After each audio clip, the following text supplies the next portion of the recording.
Discuss natin to. Pero pasadahan lang natin. Yeah. Since di ba ito na rin naman yung last time. Pasadahan lang natin yung contents na ito. Yung lecture part. Sa fluid flow measurement, you have three device coefficients. Merong coefficient of discharge. Ayan. C or CD yung symbol nun. And paano nga ulit yun? Actual over theoretical lang naman yan. Lahat yun, actual over theoretical. Actual discharge over theoretical discharge. Meron tayong coefficient of velocity, actual velocity over theoretical velocity naman. And meron tayong coefficient of contraction, area naman. Actual area, yun, area ng stream or jet or yung theoretical area ng opening. So, yun na lang naman. Then may relationship yan, yung CC, CV, and yung C. Ayan. So basically, yung coefficient of discharge is simply the product ng dalawang coefficients. Coefficient ng contraction and coefficient of velocity. O sa head loss, di mo kailangan kabisaduhin yan. Bernoulli equation lang. Sapat na. Pag mo nakabisaduhin yan, bilis lang yan sa Bernoulli. O eto, siguro, baka naman bigay ng values neto. Yung coefficient of contraction, coefficient of velocity, and coefficient of discharge na kapag, ayan, may tawag nito. Term dito eh. Yung sa vena contracta niya. Pero hindi pa yun yung term na naiisip ko. Basta kapag mas maliit, lumiit siya, darating yung time na, since di ba nagpo-flow to sa kahit anong direction. So, magko-compress yan sila. Then, yun yung pinakamaliit niyan pwede maging area. Yun na yung coefficient, ay yun na yung vena contracta. At a distance, ano ulit yun? At a distance D from the opening. Chamber A, chamber B. Bernoulli lang yan. Bernoulli energy equation lang yan. Paano nga ulit yun? E. V1 squared over 2G plus P1 over gamma plus Z1 equals V2 squared over 2G plus P2 over gamma plus Z2.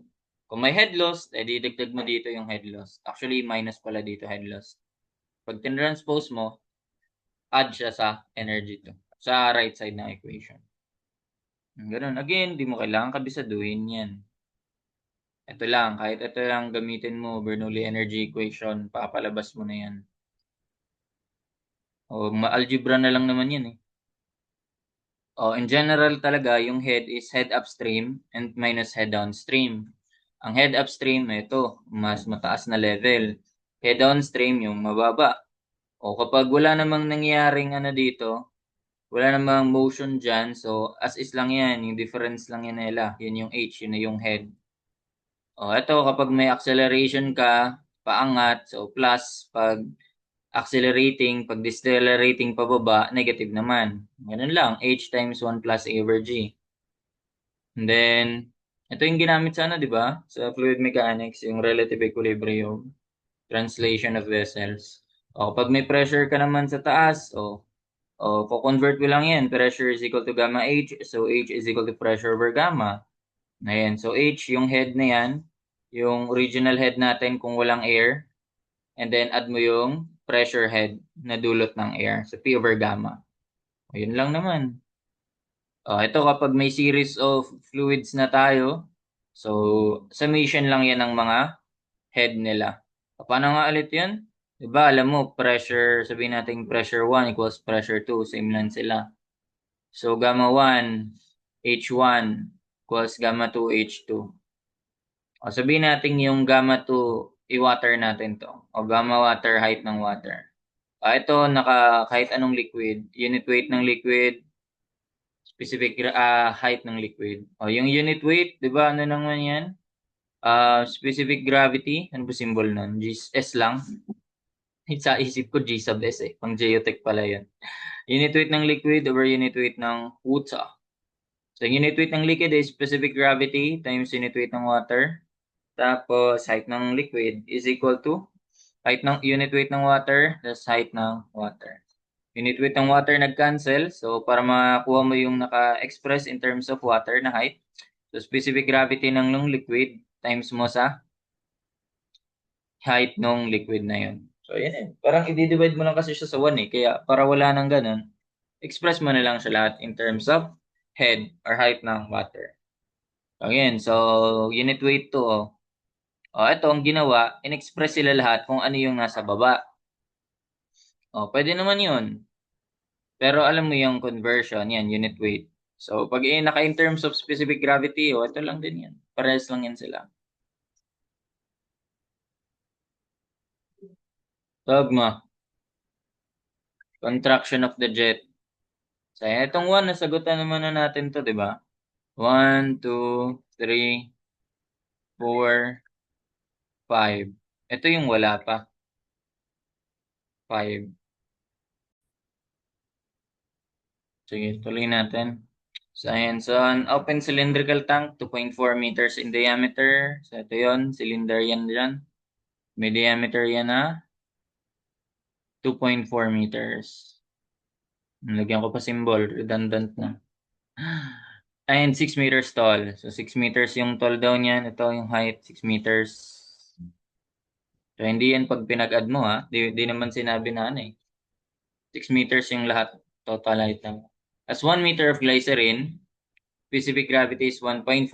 Note mo muna kasi pwede kasing hindi bigay itong figure eh. So, tignan mo yung mga specific gravity. 2.5 meters of water, specific gravity nun ay 1.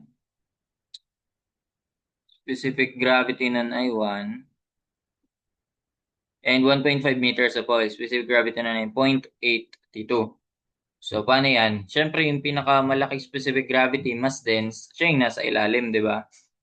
So, ayun. So, kaya glycerin to, 1 meter. Ayan, tama yung figure.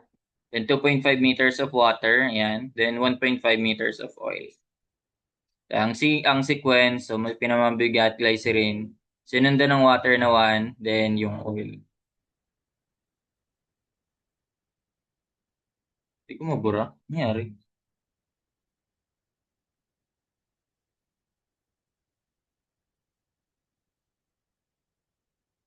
Hindi ko mabura kanina. Ayan. So, pag sinam mo yan, 1 meter plus 2.5 plus 1.5, obviously, di yan magsi-6, di ba? 2, 3, 4, 5 lang yan. 2, 3, 4, 5. 1, 2, 3, 4, plus 5.5 plus 0.55, di ba? Sobra pa ng 1 meter. 1 meter. Pero kailangan ba natin yun? Sabi lang kasi tank 6 meters tall eh. So, and determine the discharge daw through the 125 millimeter diameter located at the bottom of the tank. So, assume C ay 0.65. O, paano nga ulit to? Kapag may series of water, ano na? Ito na yung kanina. Yun yung kaninang pinakita ko. Paano yung formula nun? Actually, kahit natin tignan yan eh.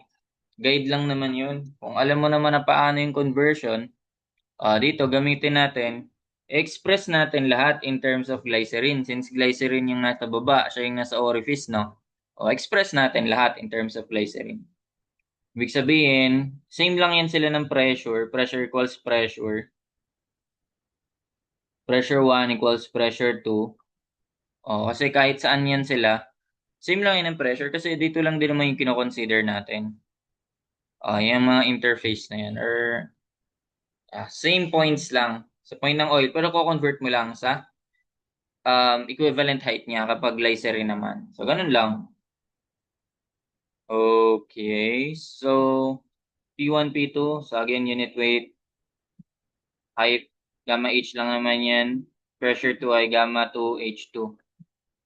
So, sabihin natin, yung 8, yung 2 gamitin natin yung glycerin.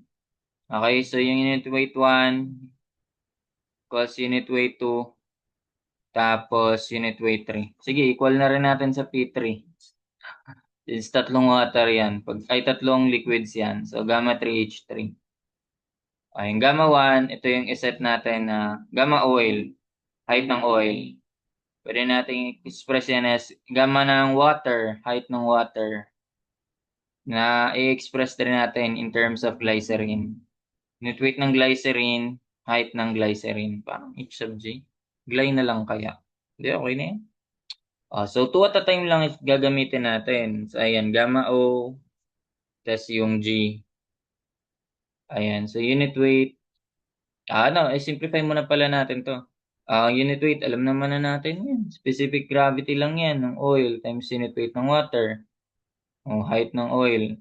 O, ito unit weight ng water, height ng water. Then, ito specific gravity ng glycerin, tas unit weight ng water, times height ng glycerin. So, di ba? Magka-cancel lang din naman yung mga unit weight ng water. O, tanggal lang siya. Kahit 2 at a time pa yan. So, ayun, ang nangyayari, simplify na siya. So, specific gravity ng oil times height ng oil is equal to, ayan, so specific gravity ng glycerin, height ng glycerin. Then yung isa naman, height ng water is equivalent yan sa specific gravity ng glycerin tas height ng glycerin. So para ma-solve natin yung height ng glycerin, kasi ito yung ko-convert natin siya as ganyan lahat. So height ng glycerin is specific gravity ng oil times height ng oil over specific gravity ng glycerin. Ganun. Tapos yung height ng glycerin in terms of yung water is simply height ng water. Since 0 lang naman 1 lang naman yung specific gravity nun, divide mo na lang sa specific gravity ng glycerin. So, ganun lang siya. Okay, so para makuha natin yung total head niyan, ipangalanan na lang nating H din, H. Ito lang may importante. So, unahan natin sa 1, yung height ng glycerin, plus. Ito, yung sa water, ito yung gagamitin natin. Height ng water, divide mo lang sa specific gravity ng glycerin. Height ng water ay 2.5 plus specific gravity ng glycerin 1.5 plus another yung sa oil naman 1.5 din 1.5 tapos over specific gravity ng glycerin 1.5. So ayun, magkakaroon tayo ng total head. So that'll be 1 plus 2.5 over 2.5 divided by 1.5 plus, pwede pa lang ni-numerator ko na lang sila parehas, no? 1.5 divided by 1.5, tinay pa talaga. Ayan, so 3 point, 3 point, ba ako na nga? 1 plus 2.5, ay wait lang, nakulangan ako. Yung oil ay, bukod sa, pa natin, sa height niyan, multiply mo pa sa specific gravity pala, kaligtaan. Okay, so specific gravity ng oil ay 0.82. Nadamay ko parehas kasi sa water. Times yung height niyan, 1.5. Divide natin by 1.5. So, ibig sabihin, plus 0.82 na lang pala tayo kasi magiging 1 lang naman to. 1.5 over 1.5. So, plus 0.82 na lang yan. And that's it. 3.487. And 3.487. 3.487. So, take note meters of glycerin yan. Yan, naka-express natin in terms of glycerin. Then siya yung nandito. Daw pwede naman i-convert yan lahat to water. Pares lang din naman yun.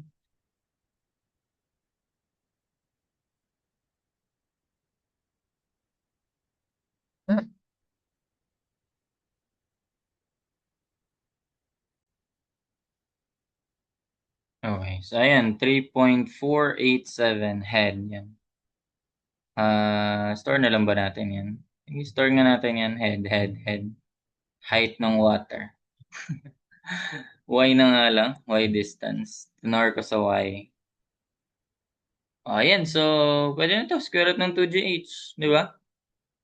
Ang tinatanong discharge. Ang discharge is area times velocity. May binigay na C. So, pag binigyan ka ng ganyan, Q, simply area times area ng orifice na lang to. 'Di ba? Kasi ito ay actual area to eh. AV. So, ito area ng orifice tapos theoretical velocity lang dapat. Pag binigyan ka ng coefficient of discharge, dapat ang gamitin mong area ay yung theoretical lang din, which is yung area ng orifice. So, C times AO. Tapos, actually, lagyan na nga natin. Ano ba to? Cylindrical tank. And 125 millimeter diameter orifice. So, that'll be pi over 4 times diameter na naka-meters, 0.125 squared. Area times velocity na square root ng 2GH. Ay, direct sub. 0.65 times pi over 4 times diameter 0.125 squared times square root ng 2gh. 2 times 9.81 times h. Nasa y yun, di ba? 3.487. Yan. So this is the discharge. 0.066. 0.066. Ang pangit naman. 0.06597. 66 talaga. Cubic meters per second. Yan. Pero pwede naman natin gawin niyang liters. Or, maganda pag naka-liters tayo. Times na lang natin by 1,000. So, 65.975 liters. 65.975 liters per second. Ayun, mas maganda. Times 1, 2, 3. 65.975. And I guess that's it. Sunod.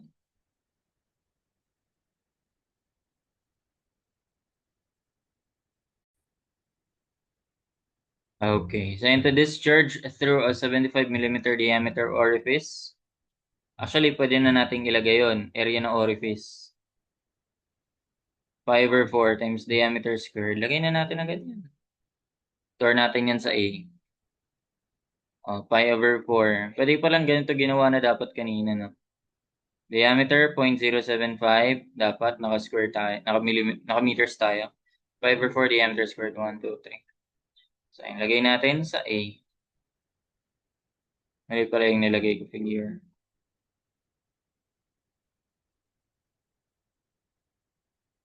Ano ba yan? 0.075. Di ka na mabura. 0.075 square. Store natin to sa A.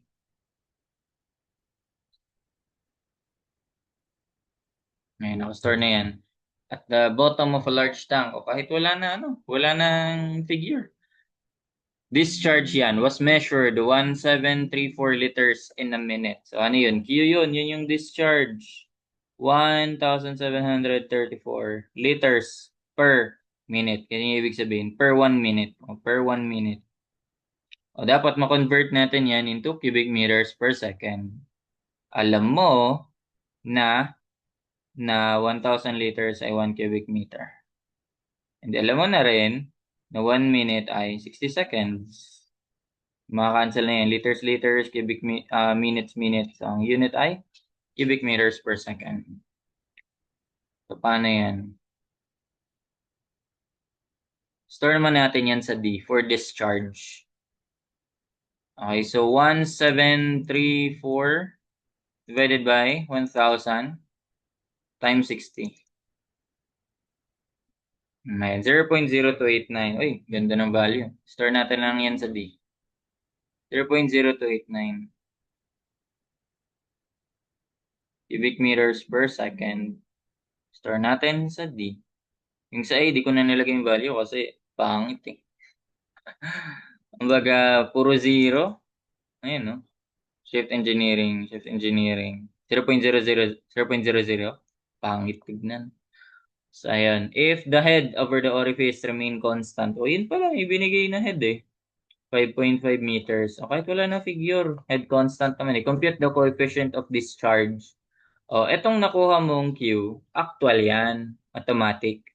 Kasi kapag binigyan ka ng ganito, actual yan. Di yan theoretical eh. Di ba sinukat yan? Yan yung ginamit yan sa laboratory, yung ginawa sa laboratory.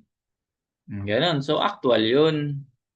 So, Q actual, again. So, C, coefficient ng discharge, hinahanap, times area ng orifice, times velocity. Diba? Times velocity theoretical.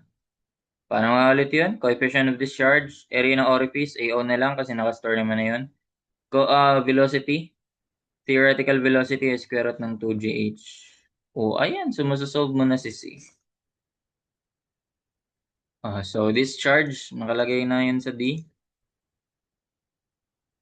Divide natin by C, AO. Tapos square root ng 2gh. 2 times 9.81 times head na 5.5. Ayun, 0.6297. Laki naman. 3 digits lang naman to. 0.63. Sige, lahatin natin. 0.6297. 0.6297. Ayan. Ayun lang yung coefficient of discharge. Sunod. Ito na, solve ba to? 7. Oo, na-solve to. Tanda ko to. Problem 7. Check ko nga lang.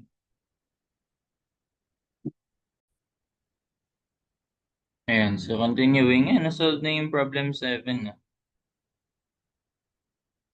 Nag-Bernoulli energy equation lang dyan.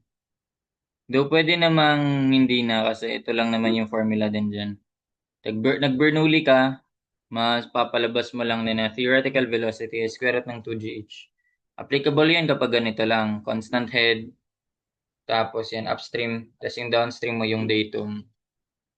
O, ganun lang. Okay na tayo dyan. Yung 8 tapos na rin to Ayun Okay na tayo sa 8 din. Then 9. Okay na rin yung 9. Ayun solve na natin yan. Yung pang 10. Ayan yung pang 10. Dito tayo sa pang 10. And calculate the discharge through a 90 millimeter diameter sharp-edged orifice. Yun.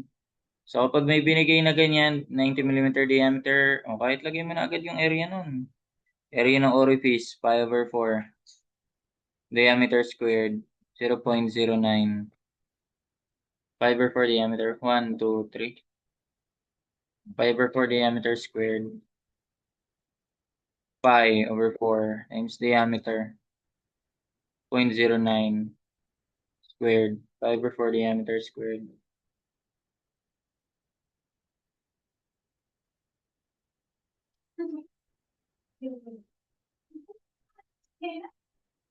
A. Store natin sa A. Sharp-edged orifice. Binigay naman yung coefficient of discharge. May contraction na rin yan. Sharp-edged orifice in the figure shown. Assume C ay 0.65. So, paano yan? Discharge. May pressure dito. Convert mo lang yan. Yung in terms of oil ka dapat. Since oil yung nandun sa baba. Di ba? Sige. So, solve naman natin yung head na ito. Ayan, upstream, downstream, pero ito ay downstream. Dito lang din naman yan, di ba? So, kung yan yung gagawin mong base, since yan din naman yung datum mo, orifice, so ito na lang. So, head na meron ka na, pwede na yun, gamitin mo yung 3. 3 plus, ito na lang, pressure na lang nito. Pero dapat ma-convert mo in terms of oil. So, pressure, 24 kilopascal, divide natin sa, di ba, ano yun? Pressure is gamma H. Head is just pressure over gamma. Pressure 24 kilopascal, air. Tapos, over gamma. Pero ang gamma ng oil dapat to kasi oil to Ayun. So, unit weight ng oil times unit weight ng water. Since na kilopascal yan, gamitin natin yung 9.81. Diba? 9.81. Kilonewtons per cubic meter. Yan na yun. 3 plus 24 divided by 0.9 times 9.81. 5.718. Lagay naman natin to sa Y. Head. Ayan, meron ka na. Kaya na yan, makuha yung discharge. Q is equal to C. May binigay na coefficient of discharge area ng orifice times theoretical velocity. So C is area ng orifice times theoretical velocity square root ng 2gh. Pero yung h, gawin natin capital H kasi ayan siya. Pag ganyan, ina-add mo kasi, di ba? May kailangan kay add, ginagawa natin capital. So, pero kapag wala naman kasing air to, H equals H lang naman kasi. H equals H lang naman. Upstream minus downstream yan, di ba? Ganun lang. So, discharge ay C. C na 0.65 times area times square root ng 2GH. 2 times 9.81 times H. Nasa Y yun, di ba? O, ayan, 0.0438. 0.0438 cubic meters per seconds or times 1 by 1,000 or engineering notation na lang and 43.8. 43.8 liters per second. So, ganun. Ganyan lang, pang-10. Pang-11, meron na tayo, na-solve na natin to. Okay. O, yun na. Yun na pala yung last. Pang-12. O, paano kapag ganito naman? Concrete culvert. Ayan. So, concrete culvert, 1.2 meters in diameter. Ito yun. Concrete culvert. Ayan. So, 1.2 meters in diameter. Ito, tinuturo naman pala eh. Nakalagay dyan, 1.2 meters. Yung tinuturo niya naman yan. So, ito yung loob. In diameter and 5 meters long. So, ang haba niyan, 5 meters. Okay lang ba natin yung length? 5 meters long. Lagay lang natin. Sige. Conveys a flood water. Yan, may pumapasok dito. Okay, yan yung inlet. Okay, so both ends of the culvert are submerged. Okay. And the difference water level upstream and downstream. O yan, binigay na. H. Kabigay naman pala. Kung hindi binigay yan, upstream minus downstream. Difference in water level upstream and downstream, 2.4. Parang hindi ko makita na maayos yung figure na to. Okay. Parang ang nangyari, dito yung upstream mo. Dito yung downstream. Ito yung hanggang dito yung tubig dito. Isa downstream naman hanggang dito. Kaya difference in elevation lang yan. 2.4. Hindi kasi masyado kita dyan. No? So, yan. So, calculate the discharge assuming C ay 0.61. So, ganun din. C, Q is equal to C times area ng orifice. Orifice pa rin naman yan, culvert. Sige, area ng culvert. Area ng C. Area ng culvert. Mas malaki nga lang siya, 1.2 meters in diameter. Times theoretical velocity pa rin. Theoretical velocity. Ganun lang naman. Q is equal to C times area ng, lagay nga natin yung area. Area ng culvert ay pi over 4 times diameter squared, 1.2 squared. Ilan yun?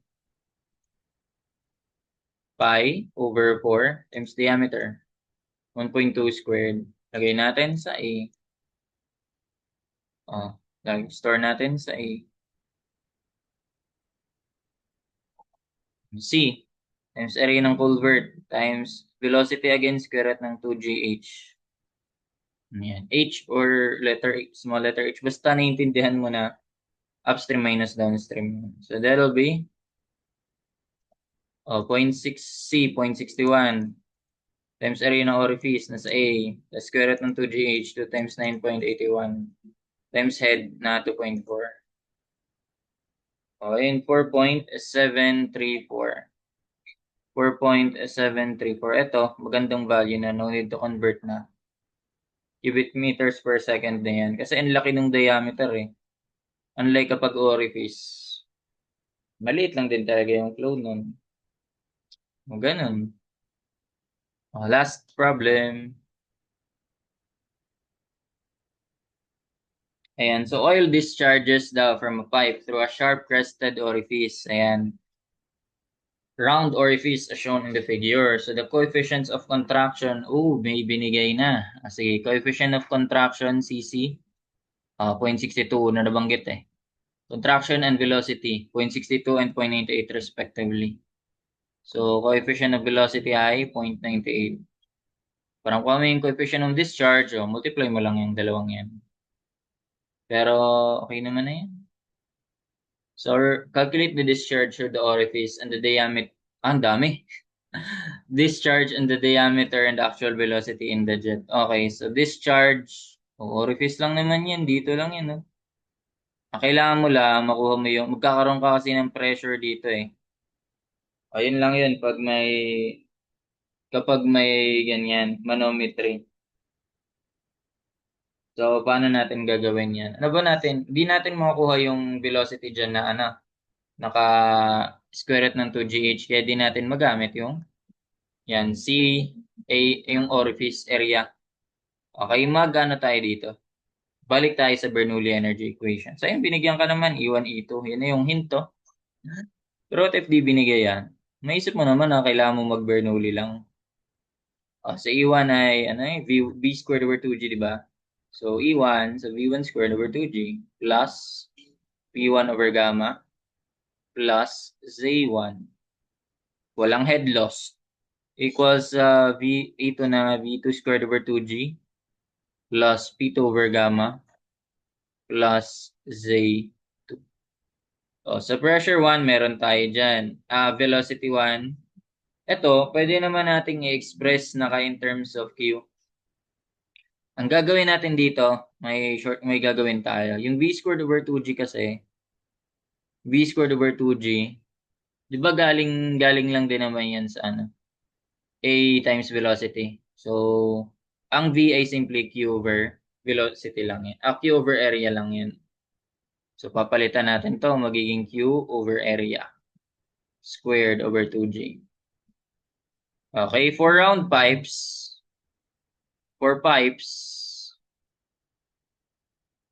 di ba yung area nun ay circle lang naman. So, substitute natin. Q squared, actually, pwede ko nang ibaba yung area, no, para di siya maging complicated tignan. Parang ginawa ko ay ganito. Q squared over A squared na. A squared times 2G. Pwede naman yan.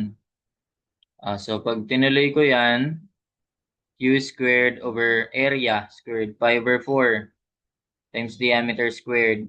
Pero naka-square pa yon times 2G. Ayan. So, mangyari, ito, pwede mo naman nang i-calculate to eh. 1 over, tingnan mo yung constant, 1/4 squared times 2. Tingnan mo, 1/4 square mo, so times mo sa 2. O 8, di ba? O yun na yung constant, 8 tas kopya, Q squared over pi squared times G times diameter to the fourth. Ayan, so pwede mo tong gamitin as substitute dito para di mo na kukunin yung velocity.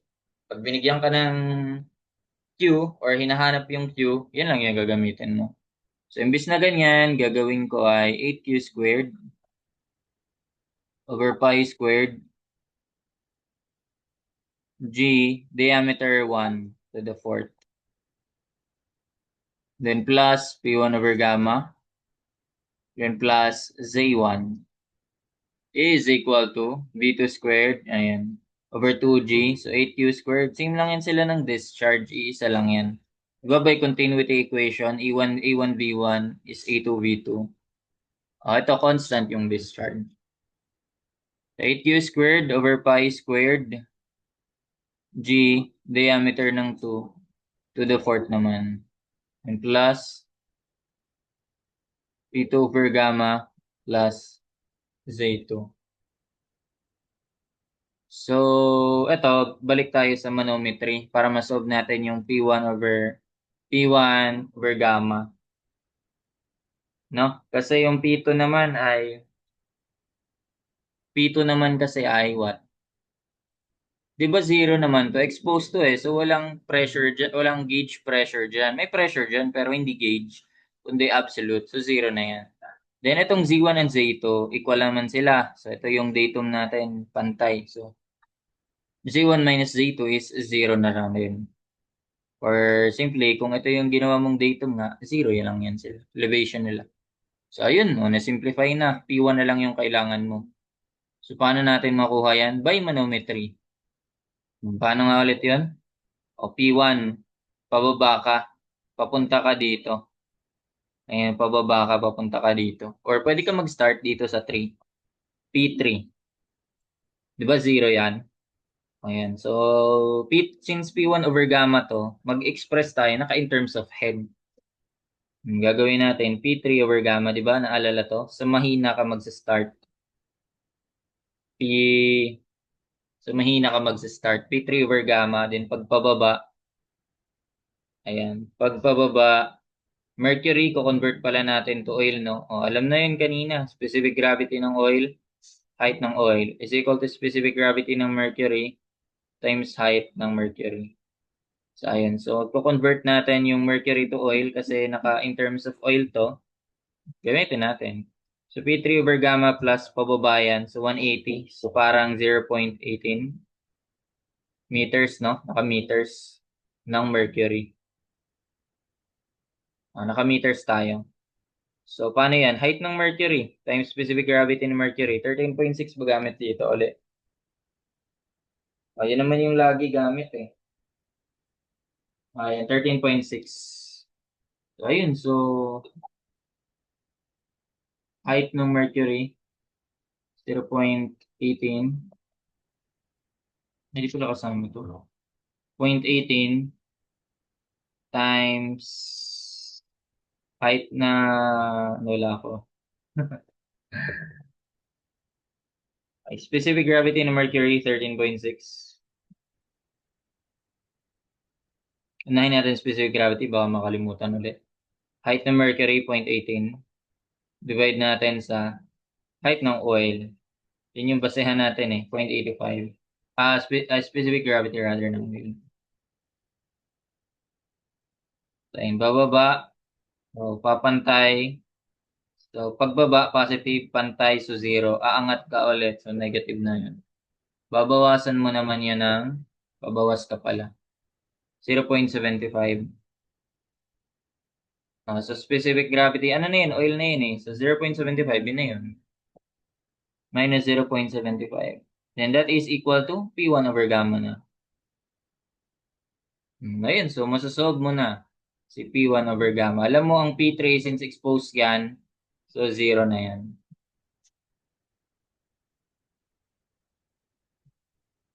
Then, P1 over gamma, simply equal to, ayan, 13.6 times 0.18 divided by 0.85.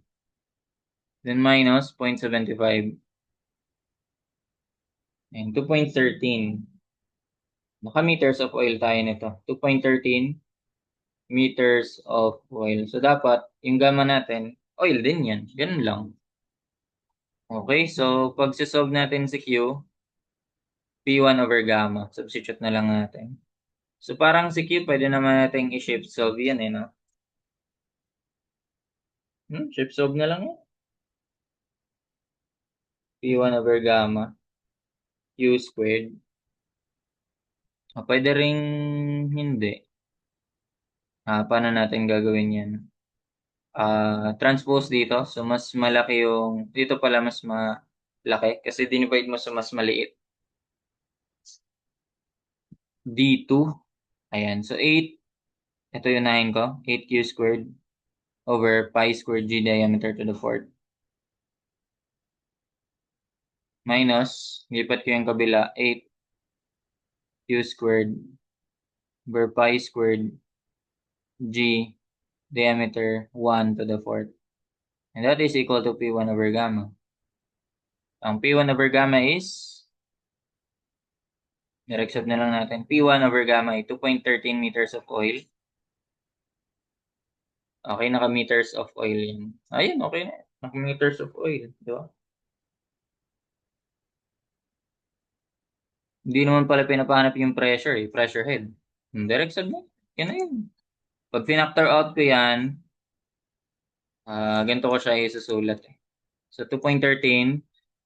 Tapos kapag pinactor out ko yung Q square dito, parang mangyayari. Factor out ko na rin yung 8 over pi squared G. Pi squared G, 9.81. So, magkakatalo na lang to sa diameter to the fourth. 1 over diameter nung 2. Binigay naman yan. May sinabi ba? Ito, 0.75. Tapos yung isa ay